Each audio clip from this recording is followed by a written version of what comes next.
Welcome to episode 28 of AI.cooking, a podcast about artificial intelligence.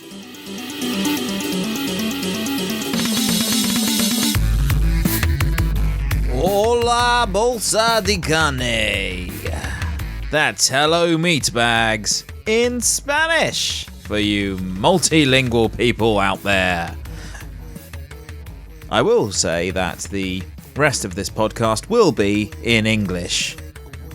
Welcome to AI.cooking, episode 28, a podcast about artificial intelligence. I am Gregory William Forsyth Foreman, from the Kingdom of Kent, who brings you news about artificial intelligence from the first half of April 2022 and AI Knowledge Corner. Here's my personal news about me for the last 2 weeks. I spent quite a lot of my man hours, my brain here, thinking about doing things with streaming online.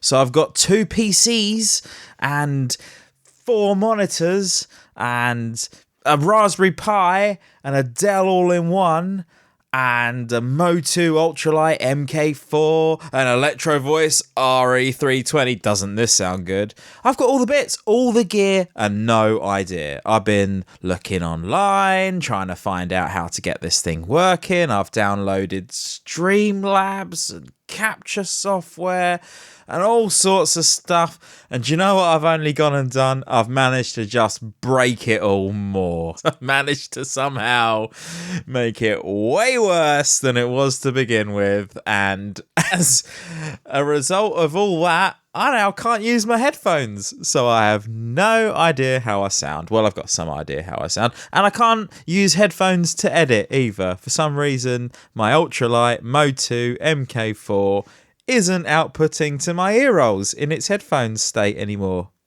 Go figure. I don't know. If anyone out there wants to help your man, Gregory William Forsyth Foreman, Gwoof over here, please reach out. You can find me on No Agenda Social at Gwoof at noagendasocial.com. You can find me via email, gwff777 at protonmail.com. You could even find me via some other form of communication in any other way. Go have a look online somewhere. I'm there. Reach out. Help me out, please. I need help. Is that enough begging for help done now? This has been a long intro. In this episode, the top story is Google has published their new achievement. Pathways Language Model, or PaLM, scaling to 540 billion parameters for breakthrough performance.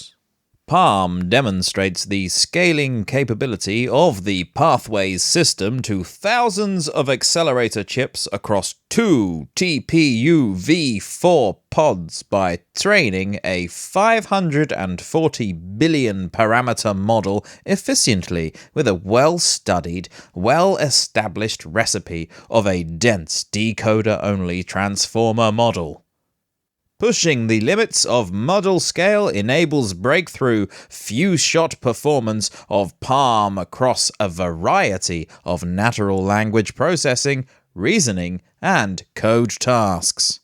PaLM paves the way for even more capable models by combining the scaling capabilities with novel architectural choices and training schemes, and brings us closer to the pathway vision. Enable a single AI system to generalize across thousands or millions of tasks, to understand different types of data, and to do so with remarkable efficiency. A funny example of that model is this conversation where this AI is able to explain why a joke is funny. User asks, "Explain this joke." Joke. Did you see that Google just hired an eloquent whale for their TPU team? It showed them how to communicate between 2 different pods. Model responses. prediction. TPUs are a type of computer chip that Google uses for deep learning. A pod is a group of TPUs. A pod is also a group of whales. The joke is that the whale is able to communicate between two groups of whales, but the speaker is pretending that the whale is able to communicate between two groups of TPUs. Oh, stop me, please, somebody. In other news, NVIDIA reveals H100 GPU for AI and teases world's fastest AI supercomputer. NVIDIA has announced a slew of AI-focused enterprise products at its annual GTC conference. They include details of its new silicon architecture, Hopper, the first data center GPU built using that architecture. The H100, a new Grace CPU superchip, and vague plans to build what the company claims will be the world's fastest AI supercomputer named EOS. NVIDIA has benefited hugely from the AI boom of the last decade, with its GPUs proving a perfect match for popular, data-intensive deep learning methods. As the AI sector's demand for data compute grows, says NVIDIA, it wants to provide more firepower. Yeah, I bet it does. More firepower for more bucks, eh? More bucks for NVIDIA. In the bank. Bucks in the bank. Thirdly, Waymo's self-driving cars are going fully driverless in San Francisco. Now you know where to avoid. Look out, homeless. There's more ways for you to die in San Fran now. Waymo will begin operating self-driving taxis in San Francisco without a person behind the car's vestigial wheel. In a March 21 blog post, it said it was ready to begin introducing the Waymo driver in fully autonomous mode, and called it a major step on our path to developing a fully autonomous commercial service. Waymo, which, like Google, is owned by Alphabet, didn't say when it would begin phasing out the so-called safety drivers in San Francisco.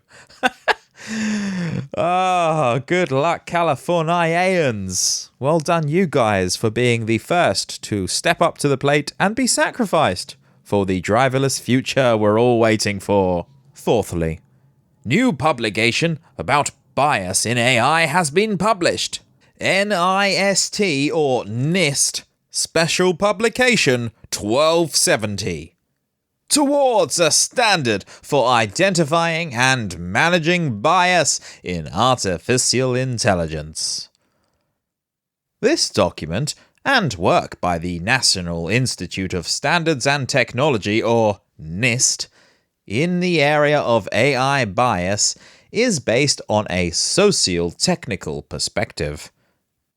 The intent of this document is to surface the salient issues in the challenging area of AI bias, and to provide a first step on the roadmap for developing detailed socio-technical guidance for identifying and managing AI bias. Specifically, this special publication describes the stakes and challenge of bias in artificial intelligence and provides examples of how and why it can chip away at public trust. Identifies 3 categories of bias in AI: systemic, statistical, and human, and describes how and where they contribute to harms. Describes 3 broad challenges for mitigating bias: datasets, testing and evaluation, and human factors, and introduces preliminary guidance for addressing them. Thanks, NIST. Important workers over at NIST doing important things, like Special Publication 1271, underway now, I should imagine. They remember way back in the day when they explained to us exactly how 9/11 happened. That was handy. And for your fifth bite, new paper published by researchers from New Jersey Institute of Technology, New York University, and Cross Compass Limited. Transfer Dynamics in Emergent Evolutionary Curricula. Pinsky is a system for open-ended learning through neuroevolution in game-based domains. It builds on the paired open-ended Trailblazer, POET, system, which originally explored learning and environments generation for bipedal walkers, and adapts it to games in the General Video Game AI or GVGAI system. Previous work showed that by co-evolving levels and neural network policies, levels could be found for which successful policies could not be created via optimization alone. Studied in the realm of artificial life as a potentially open-ended alternative to gradient-based fitness, minimal criteria, or MC, based selection helps foster diversity in evolutionary populations. The main question addressed by this paper is how the open-ended learning actually works, focusing in particular on the role of transfer of policies from one evolutionary branch or species to another. We analyze the dynamics of the system through creating phylogenetic trees, analyzing evolutionary trajectories of policies, and temporarily breaking down transfers according to species type. Furthermore, we analyze the impact of the minimal criterion on generated level diversity and interspecies transfer.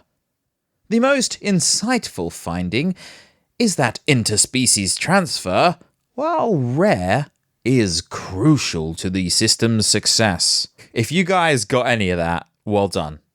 You're obviously the right person or non-person AI to be listening to this particular piece of podcasting. Am I wrong?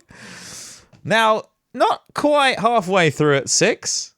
New article entitled The Miserable Lives of Cyborg Truck Drivers argues that AI and automation can make a job worse than before. Quote, "It's a cycle which goes like this. 1. Paid mostly by the mile. Truckers are required to use tech that logs whether their truck is moving, and that dings them whenever they're forced, for reasons out of their control, to sit parked and waiting. 2. To cope with this situation, truckers wind up working crazily long hours, which increases the risk of becoming drowsy at the wheel, and so 3. The trucking firms respond by requiring the vehicles to bristle with surveillance, either to warn the truckers if they're about to fall asleep, or to provide the employer info for liability purposes if there is, tragically, an accident. Technology, AI, and automation are thus both symptoms of and causes of increasingly lousy work conditions for truckers. Automation and AI don't reduce the number of jobs in an industry. In fact, there are more jobs than ever. But they're crappier jobs, with humans run ragged to keep pace with ruthlessly optimized high-tech systems. Now, this isn't necessarily a problem created by the technology. It's created by terrible business models. You could certainly improve the lives of truck drivers with some simple policy changes. For starters, you could pay them by the hour instead of by the mile. That wouldn't fix everything, but it'd help reduce the most pernicious dynamics propelling those brutal and unsafe 60-hour weeks on the road. Until that sort of serious reform happens, trucking will continue to be a wretched example of surveillance and efficiency technology gone off the rails. And the decline of a once vibrant job. End quote. Yeah, you can kind of slightly see a little bit of the truckers' anger about mandates and stuff, experimental medical procedure mandates, that sort of thing. That's all I got to say on that. My favourite number, 7. A video game studio is looking to machine learning to cut the effort and expense of populating three-dimensional scenes with animated animals. Ubisoft showed off Zoo Builder, a pipeline of machine learning tools that converts videos of animals into animations. The system is a prototype and hasn't been used in any finished games. In the absence of an expensive dataset that depicts animals in motion, researchers at Ubisoft China and elsewhere generated synthetic training data from the company's existing keyframe animations of animals. Previously, Ubisoft had released a paper on this topic. Zoo Builder, 2D and 3D pose estimation for quadrupeds using synthetic data. This work introduces a novel strategy for generating synthetic training data for 2D and 3D pose estimation of animals using keyframe animations. With the objective to automate the process of creating animations for wildlife, we train several 2D and 3D pose estimation models with synthetic data, and put in place an end-to-end pipeline called Zoo Builder. The pipeline takes as input a video of an animal in the wild and generates the corresponding 2D and 3D coordinates for each joint of the animal's skeleton. With this approach, we produce motion capture that can be used to create animations for wildlife. Brilliant! So I guess decades or maybe centuries from now, when young human hybrid animal synthetic AI computer trans beings can look at animations of extinct animals and conjure up an imagination of how they might have looked in their natural habitat, rather than on a screen or beamed directly into the frontal lobe cortex of some thing's brain or something. I don't know. I'm actually quite optimistic about where we're going and what we're going to experience in the next few years, the decades to come as humanity. Yeah, I'm a half glass full kind of cock. In other news, training relatively small architectures on an algorithmically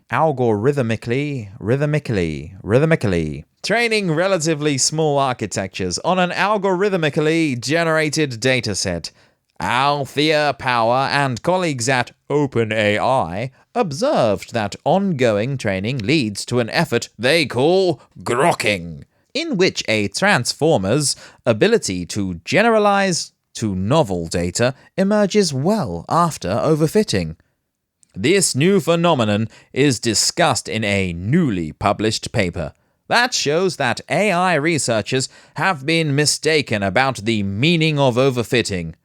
Models can continue to learn after they overfit and can go on to become quite capable. Grokking, generalization beyond overfitting on small algorithmic datasets. In this paper, we propose to study generalization of neural networks on small algorithmically generated datasets. In this setting, questions about data efficiency, memorization, generalization, and speed of learning can be studied in great detail. In some situations, we show that neural networks learn through a process of grokking, a pattern in the data, improving generalization performance from random chance level to perfect generalization, and that this improvement in generalization can happen well past the point of overfitting. We also study generalization as a function of dataset size, and find that smaller datasets require increasing amounts of optimization for generalization.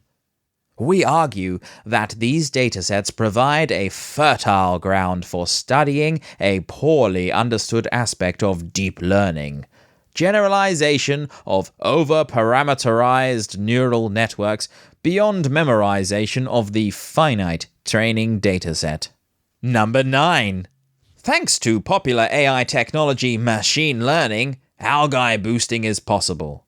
Algae is a renewable, carbon-neutral source of fuel for airplanes and other vehicles typically powered by fossil fuels. New system helps algae farmers keep an algal colony growing at top speed.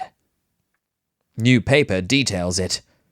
Machine learning informed and synthetic biology enabled semi-continuous algal cultivation to unleash renewable fuel productivity. Machine learning informed and synthetic biology enabled semi-continuous algal cultivation to unleash renewable fuel productivity. Algal biofuel is regarded as one of the ultimate solutions for renewable energy.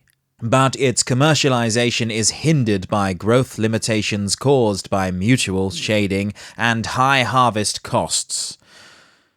We overcome these challenges by advancing machine learning to inform the design of a semi-continuous algal cultivation, or SAC, to sustain optimal cell growth and minimize mutual shading.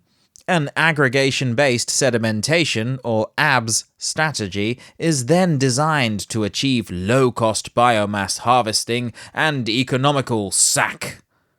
The ABS is achieved by engineering a fast-growing strain, Synequus elongatus, Utex 2973, to produce limonene, which increases cyanobacterial cell surface hydrophobicity and enables efficient cell aggregation and sedimentation. SAC unleashes cyanobacterial growth potential with 0.1 grams/L/hour biomass productivity and 0.2 milligrams/L/hour limonene productivity over a sustained period in photobioreactors. Scaling up the SAC with an outdoor pond system achieves a biomass yield of 43.3 grams/m2/day. I think / means per, doesn't it? 43.3 grams per m2 per day. Sorry, every time I said / there, replace that in your brains right now with the word per. Bringing the minimum biomass selling price down to an approximately $281 per ton. Well, that sounds pretty potentially useful, does it not? We could go get us some energy. That'd be nice. Number 10. Andrew, the massively popular AI educator, is in love with Jupyter notebooks. Andrew writes, quote, "A team I work with recently used a Jupyter notebook to model their revenue projections.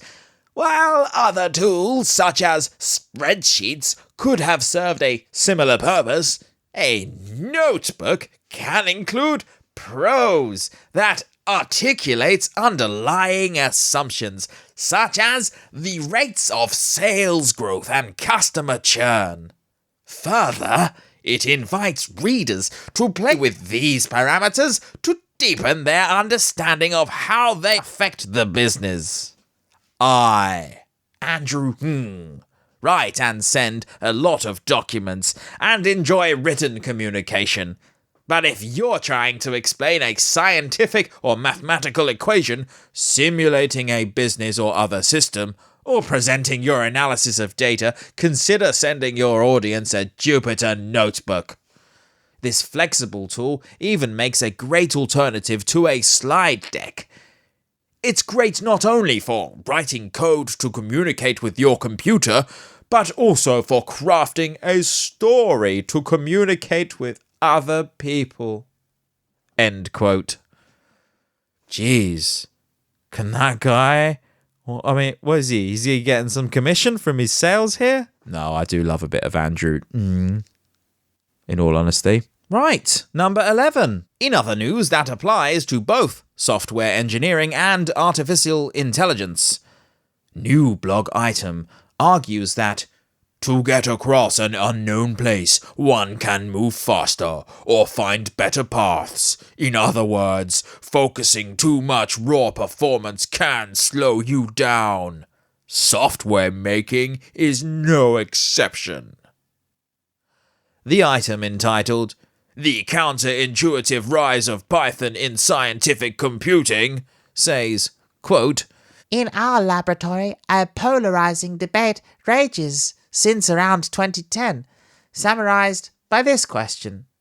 Why are more and more time-critical scientific computations formerly performed in Fortran, now written in Python, a slower language? The terms are vague, encouraging tribal wars between users based more on their habits than on objective assessments about the two approaches. Let's try to give some elements to reach a mutual understanding by narrowing the question. Takeaway: speed is nothing if you're not using an adequate algorithm. And to ensure you are, sometimes letting go of a little speed to gain agility goes a long way. So the next time you have a tool to write for scientific computing, ask yourself, do I feel confident that I am capable of choosing and implementing an efficient algorithm for it? If you are, a compiled language will give you the best performance.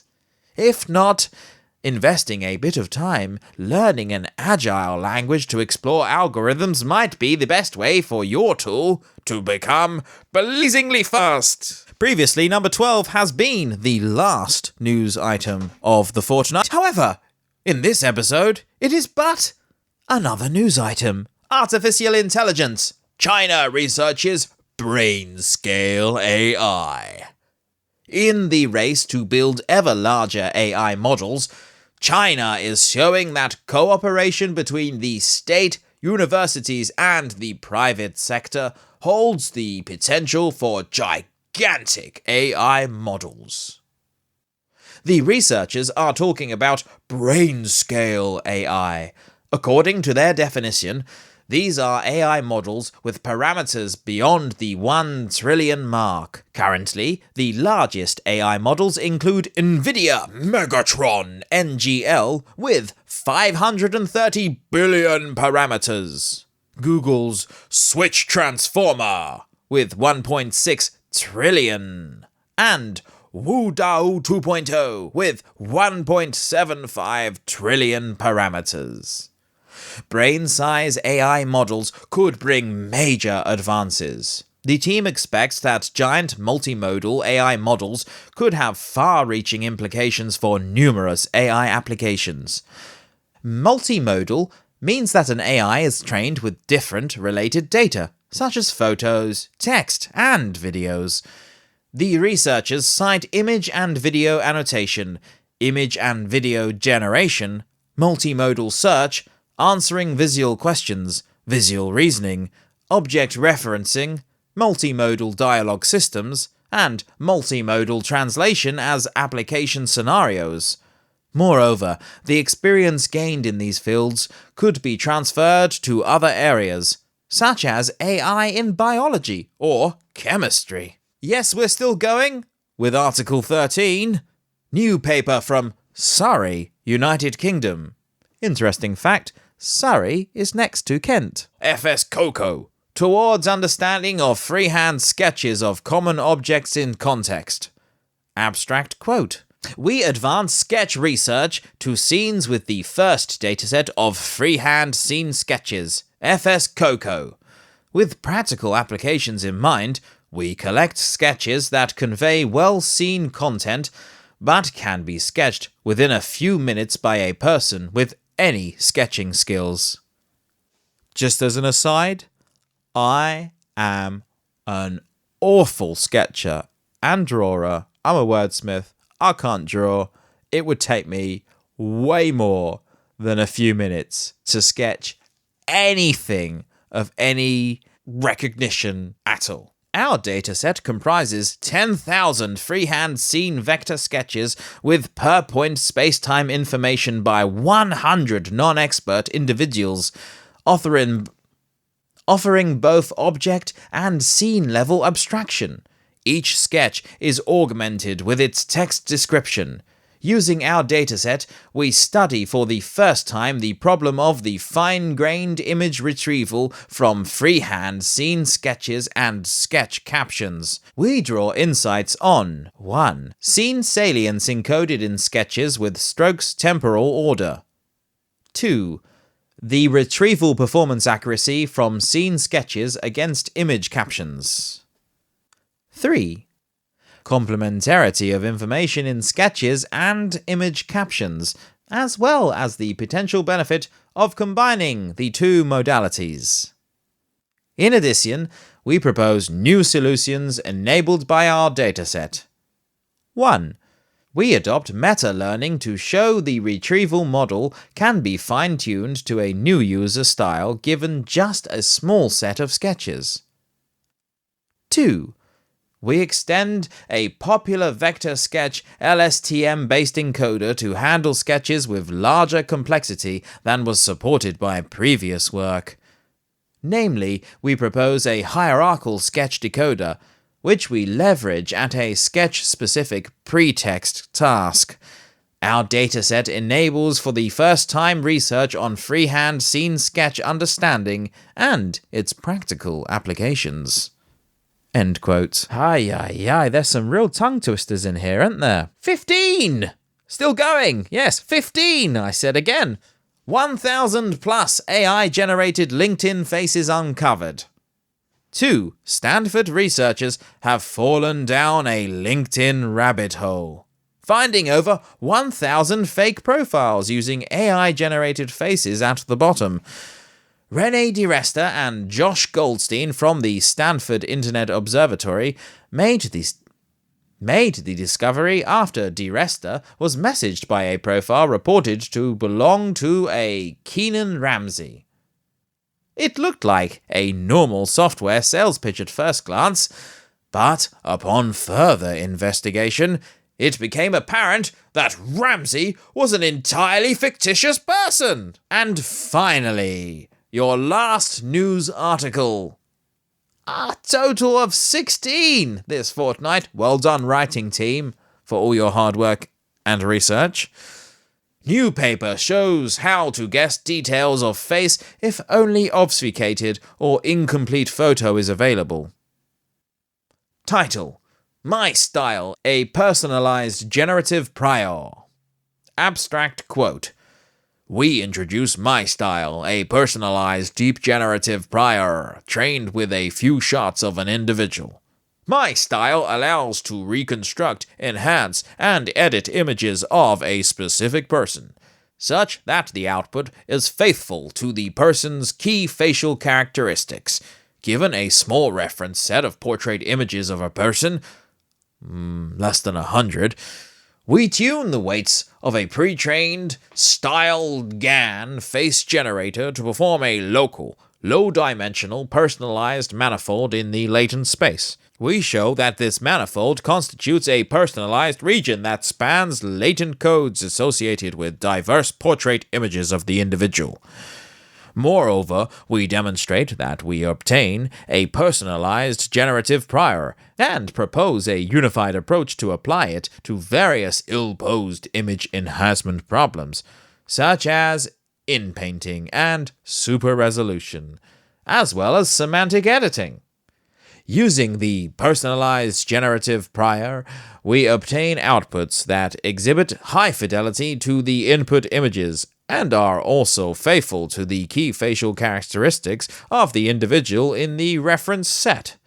We demonstrate our method with fair use images of numerous widely recognizable individuals for whom we have the prior knowledge for a qualitative evaluation of the expected outcome. We evaluate our approach against few-shot baselines and show that our personalized prior quantitatively and qualitatively outperforms state-of-the-art alternatives. End quote. Finally, the knowledge corner! Yes! Let's learn! FSD stands for Full Self-Driving. What does full self-driving mean? Full self-driving is a suite of driver assist features that car companies hope can one day enable cars to drive themselves. It's not fully autonomous today, but that hasn't stopped car companies from calling it full self-driving, which has angered some self-driving experts. What is the difference between enhanced autopilot and full self-driving? Improved autopilot includes automatic tilt and many more features, whereas full self-driving functions include automatic changing lanes, congestion, and stop sign monitoring. Autopilot is a driving assistance function that relies on the car controller to steer the vehicle. Are any cars fully self-driving? While no personal vehicles are 100% self-driving, the amount of driving these systems can handle on their own is impressive compared to what was available on the market just a few years ago. Which car is closest to self-driving? 10 best electronic vehicles with self-driving features for 2021. 2022 Nissan Leaf, 2021 Hyundai Ioniq EV, 2021 Volkswagen ID4, 2022 Chevrolet Bolt EUV, 2021 Ford Mustang Mach-E, 2022 Polestar 2, 2021 Tesla Model 3, 2021 Tesla Model Y. What year will we have fully self-driving cars? By 2031. Full self-driving, human level or above, in all possible conditions where you can put kids by themselves in the car to send them to arbitrary locations without worrying. Says Mi Ozai, Associate Professor of Electrical and Computer Engineering at University of Michigan. And that's it for this episode. Stay safe, and stay dangerous. Lovely bolsa de carne.